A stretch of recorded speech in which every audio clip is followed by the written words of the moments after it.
বৰষুণ দিলেও আপদ আৰু বৰষুণ নহ'লেও কৃষকসকলৰ আপদ মানে প্ৰব্লেম বৰষুণ দিলেও প্ৰব্লেম আৰু বৰষুণ যদি একেৰাহে নহয় 5-6 মাহ তেতিয়াও কৃষকসকলৰ কাৰণে প্ৰব্লেম।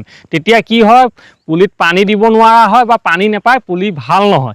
আজি যিহেতু মই যিখন ভোট জলকীয়া বাগান দেখিছোঁ, আপোনালোকে আগতো ভিতৰত দেখিছে, বিহুৰ আগত মোৰ পুলি ৰোৱা 1 মাহ হৈ 10 দিন বাঢ়িছে এইখন বাগানৰ। আপুনি কেমেৰা অকণমান ঘূৰাই দিয়ে, আঁতৰলৈ এনেকৈ দেখুৱাই দিয়ে ছাইডটো, এই তাৰ পৰা এনেকৈ দেখিছেনে, 1 মাহ 10 দিন হৈছে, বিহু খাই ৰুইছিলোঁ। আৰু এতিয়া আপুনি কেমেৰা পাৰ্চন দিলে পুলি মানে তলত দেখুৱাই দিয়ে, আপুনি দেখুৱাই দিয়া 1 মাহত অকণমান ওচৰলৈ আৰু অকণমান ওচৰলৈ বহি দেখুৱাই দিয়া, এই পুলি চাওক, পুলি চাইজ চাওক কেনেকুৱা হৈছে, এইপিনে এইটো চাওক চাইজ কেনেকুৱা হৈছে, পূৰা ডাল পোখা মেলি আহিছে, কালাৰ কেনেকুৱা দেখিছে ক'ব, কমেণ্ট এটা কৰি একদম নকৰাকৈ নাথাকিব। আৰু কৃষিৰ প্ৰণালী যদি ফেচবুক পেজটো বাই চান্স লগ পাই দিয়ে ফ'ল' কৰি ল'ব, যদি DK টেকনিকেল ফাৰ্মিং ইউটিউব চেনেলটো পাই চেনেলটো ছাবস্ক্ৰাইব কৰি ল'ব।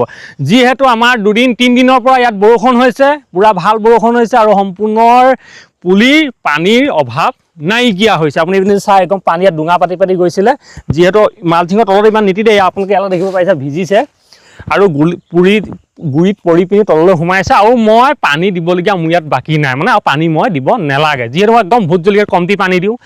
আনকি বছৰ কি হৈছিল, আপোনাৰ বৰষুণ আহি থাকে, মাহেকত এবাৰ হ'লেও মই পানী একেবাৰে নিদিওঁ, মালচিং লগাওঁ তাতে হৈ যায়। কিন্তু এই বছৰ পানী দিওঁতে হাতত ঢৌ ফুটি গৈছেগৈ, উপায় নাই তাৰমানে।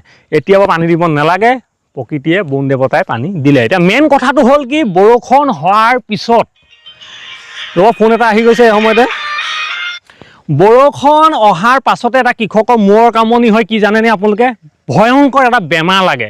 সেই বেমাৰটোৰ পৰা কৃষকসকলে উধাৰিব নোৱাৰে। বেমাৰটো মই ফটোবিলাক লগাই দিছোঁ, ভিতৰত আপোনালোকে ছাইডত দেখিবলৈ পাইছে।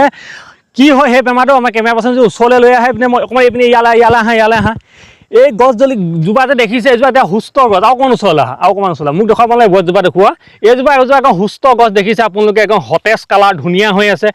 বৰষুণ যেতিয়া অতিপাত আপোনাৰ 3 দিন 4 দিন 10 দিন হ'ব, তাৰপিছৰ পৰা ইয়াত এটা বেমাৰ দেখাই দিয়ে। প্ৰথমে এই পাতখিনি হালধীয়া টাইপৰ হৈ যাব, য়েল্ল' কালাৰ আপুনি ছাইডত দেখিবলৈ পাইছে। তাৰ পৰা কিবা কোলা স্পট এই পাতবিলাকত পৰি পাতখিলাহত চুই দিলে সৰি পৰে, আৰু গুৰি অংশত এই গুৰি অংশত কোলা হৈ পিনি গছজোপা মৰি যায়। কোনো লোকে কয় কেঞ্চাৰ হয়, কোনো লোকে কয় বোলে এইটো কি বেমাৰ, যিসকলে চিনি পাইছে, কোনো লোকে কয় এইটো বিলাইত লাগিছে। বিভিন্নজনৰ বিভিন্ন কথা, আপুনি কথাৰ মানে বহুত ভাগ। আপুনি যদি দোকান এখনলৈ যায়, এইটো মাৰিলে ভাল হ'ব, সেইটো মাৰিলে ভাল হ'ব, আকৌ ঘণ্টাডাল ভাল হ'ব, যদি আপুনি প্ৰকৃত ঔষধটো আপুনি জেগাত নেপায়। এতিয়া মোৰ দেখিবলৈ পাইছে, কিন্তু বৰষুণ হৈছে, এই বেমাৰটো মোক দেখা দিব পাৰে, নিদিয়ে বুলি নকওঁ, কিন্তু মই বৰষুণ অহাৰ আগমুহূৰ্ততো ইয়াক প্ৰটেকশ্যন দিছোঁ, আৰু এতিয়া বৰষুণ যোৱাৰ লগে লগে মই প্ৰটেকশ্যন দিম। তাৰ যিটো প্ৰমাণ হিচাপে মই বহুত দিনৰ পৰা ব্যৱহাৰ কৰি আছোঁ, 4 বছৰ ৰানিং হৈছে। যদি আপোনালোকে কণ্টিনিউ আগৰ পৰা ভিডিঅ' চাই আছে, তেতিয়াহ'লে দেখিবলৈ পাব যে মই কেইটামান ঔষধে অকল দেখুৱাই থাকোঁ। মই কেমিকেল নেদেখুৱাওঁ, জৈৱিক দেখুৱাই থাকোঁ। কিয় দেখুৱাই থাকোঁ, পাৱাৰ আছে এইকেইটা ঔষধৰ, সেইকাৰণে দেখুৱাই। যে এইপিনে আহি গ'ল চাওক, চয়েল গ'ল, এইটো চয়েল গ'ল, টেমাটো পৰি গৈছে, এই চয়েল গ'ল। আপোনালোকক মই মাটিটো দিব পাৰি, স্প্ৰেও কৰিব পাৰি, চব কৰিব পাৰি। ইয়াৰ কাম কি সবিশেষ কৈ আছোঁ লাষ্টলৈ। আৰু এইপিনে দেখিবলৈ পাইছে, এইটো হ'ল পিলান চেবাৰ, দেখিছেনে আপোনালোকে, এইটো দেখিছেনে? আপোনালোকক বিশ্বাস নকৰিব, এইটো খুলি দেখাইছে, মই ঔষধ মাৰিছোঁ, তাৰমানে কালি মাৰিছে, খালী হৈছে, চাওক। এয়া জৈৱিক হয়, গোন্ধিব পাৰি, একো দিগদাৰ নাই, জৈৱিক হয়। পিলান চেবাৰ আৰু চয়েল গ'ল, এই দুটা দেখিবলৈ পাইছে। আৰু এটা দেখুৱাইছে, এইপিনে হৈ গ'ল এফটিপটো অকল ষ্টিকাৰ নহয়, ইয়াৰ 4টা গুণ আছে। ইয়াৰ এই 3টা যেতিয়া মিশ্ৰণ কৰি আপুনি মাৰিব, গুৰি পচি যোৱা, গুৰি গেলি যোৱা, আপোনাৰ যিকেইটা বেমাৰ আছে, বিলাইটকে ধৰি সম্পূৰ্ণ, অকল জলকীয়া বুলিতে নহয়, আপোনাৰ সপ্তাহ 10 দিনত একদম ৰিজাল্ট আহিব, একদম বৰাবৰ একদম। ইয়াৰ কাম হ'ল কি, যিবিলাক শিপা গেলিছে বা তলত ৰুট ফাংগাছ লাগিলে মানে শিপাবিলাক গেলি যায়। কোলা বেমাৰটো একচুৱেলি ৰুট ফাংগাছ লাগে, শিপাটো গেলি যায়। গেলি যোৱাৰ ফলত এইটো 84% হিউমিক এচিড আছে, আৰু ঢেৰ কিবা কিবি আছে। এইটো মৰাৰ লগে লগে কি হ'ব, শিপাটো এক্টিভ কৰি দিব। আপোনাৰ গছজোপা যদি দুৰ্বল হৈছে বা গছজোপা যদি বেমাৰ লাগিম বুলি ভাবিছে, সেই শিপাখিনি এক্টিভ কৰি দিব।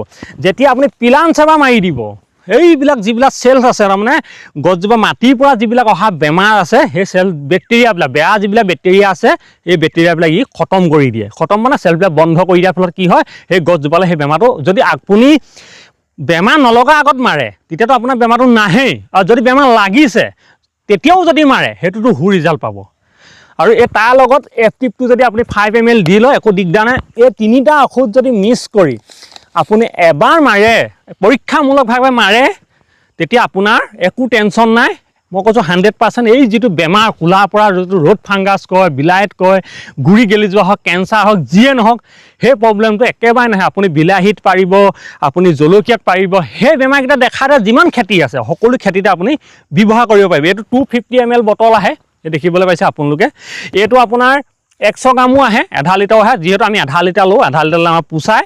আৰু যিহেতু চইল গোল্ডটো আগতে 100 গ্ৰাম পেকেট আহিছিলে, এতিয়া বন্ধ হৈ আছে, এতিয়া আধা কেজি পেকেট আহে। আৰু সেই বেমাৰকেইটাৰ লগত একবাৰ আপোনালোকে এই ঔষধকেইটা ব্যৱহাৰ কৰি পিনি চাওক, তেতিয়া গম পাব এই ঔষধকেইটাৰ ৰিজাল্ট কেনেকুৱা। আপুনি যেতিয়ালৈকে ব্যৱহাৰ নকৰে তেতিয়ালৈকে আপুনি একো গম নাপায়। সেইকাৰণে ব্যৱহাৰ কৰি চাওক। যদি লাগে ঔষধ, যদি ৰিকুৱাৰমেণ্ট আছে, নম্বৰ আছে, ফোন নম্বৰ গৈ আছে, আপোনালোকে ডিছক্ৰিপশ্যনত ফোন নম্বৰ দি ফোন কৰিব। মই ঔষধ যদি আপোনালোকৰ জেগাত নাপায়, মই পঠিয়াই দিয়া ব্যৱস্থা কৰিম। সেইখিনি সুবিধা সকলোখিনি মই কৰি দিম। সেইকাৰণে আহক সকলোৱে মিলি জৈৱিক খেতি কৰোঁ, ভাল হ'ব। অকণমান আমি মাজলৈ সোমাই যাওঁ, কেমেৰা পাৰ্চন যি লৈ আহে অকণমান মাজলৈ দেখুৱাই দিছোঁ। প্ৰত্যেকজোপা গছেই এইবিলাক অকণমান দেখুওৱা, এইজোপা যিমান হৈছে সেইজোপা সিমান হৈছে। এইজোপা বন দেখিছেনে? 1 মাহ 10 দিন হৈছে। আকৌ এইজোপা একে সমানেই হৈছে, এইজোপা এনেকৈ সমান হৈছে। এইপিনে কেমেৰা দেখুৱাই, এইপিনে দেখিছেনে? গোটেই বাৰীখিনি সমান হৈছে। তাতে এজোপা দুজোপা গছ আপোনাৰ ডাউন মাৰিবই, ক'ৰবাত বেয়া হ'বই, সেইটো নহয় বুলি নকওঁ। কিন্তু 100ৰ পিছত আপোনাৰ 90% গছ অ'কে আছে, অকণ ধুনীয়া। আৰু ধৰ 15-20 দিন বা আৰু 20ত ইয়াত খুঁটি মাৰি জলকীয়া বান্ধিবলৈ হৈ যাব। যিহেতু ইয়াত ফুল আহিব। অকণমান কেমেৰা ওচৰলৈ চাওক, ওচৰলৈ চাওক কিমান ফুল ব্ৰাঞ্চ আহিছে। অকণমান ওচৰলৈ দেখুৱাই, একদম ওচৰৰ পৰা দেখুৱাই। দেখিছে ফুল আহিবলৈ আৰম্ভ হৈ গৈছে ধুনীয়াকৈ। সেনেধৰণে জৈৱিকত কৰক ভোট জলকীয়া, আপোনালোকৰ বহুত লাভ হ'ব। আৰু যদি ভিডিঅ'টো ভাল পায়, লাইক, কমেণ্ট, শ্বেয়াৰ, চেনেলটো ছাবস্ক্ৰাইব কৰি দিব, ফেচবুকত শ্বেয়াৰ এটা কৰি দিব। মোৰ ধৰণে আৰু এজন কৃষক যেন আগবাঢ়ি যাব পাৰে, তাকে কৈ ভিডিঅ'টো সামৰণি মাৰিছোঁ। জয় হিন্দ, জয় কিষাণ। অকণমান কেমেৰাখন দেখুৱাই দিয়া। নমস্কাৰ।